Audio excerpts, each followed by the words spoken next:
You know, my main memory of being kind of, I suppose, part of that Frith Street, that emerging shop, you know, was the first London tattoo convention, and just that fucking wild sort of who knows how many people were in that shop tattooing at one point, but it was like I want to say 10 or 12 people were tattooing at the same time, including myself. Yeah. It couldn't have been any hotter, it couldn't have been any fucking louder, you know. It couldn't have been any cooler, you know. It was just like the fucking, you know, it was the kind of atmosphere that, like, you know, it was definitely like one of those times where I'll always remember in my career, you know. It was fun.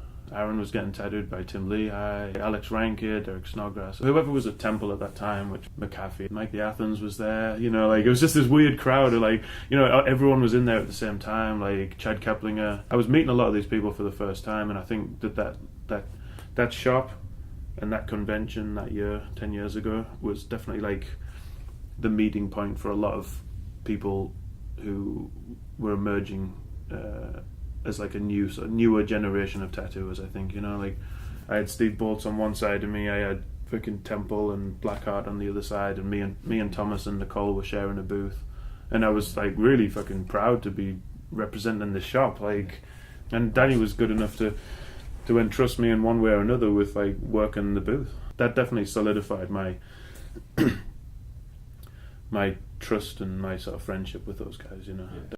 I think Frith Street for me, as young of a shop as it was when I first started working there, but what Danny particularly brought to that space was just world-class fucking talent, you know what I mean? And it just seems to me that shop, for whatever reason, just spits out some of the best people in the world, you know. Like, it brings them in, you know, when they're kind of like emerging, or they have some sort of, you know, like something about themselves that people are obviously interested in, and by the time they're, you know, they flourish, you know. Like it's one of those shops where people genuinely flourish in, you know. And I don't know whether that's just the amount of the work that's coming in the shop constantly, the array of people, whatever it is.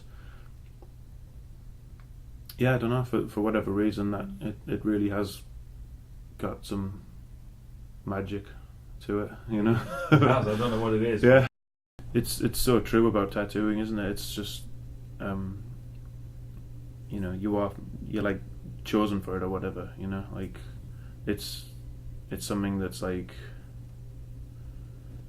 I don't know, the momentum that you get in your career it almost comes from another place, you know what I mean? Like yeah. you put the work in, but you know, and you're good to it, and it carries you through, and it's great. And yeah.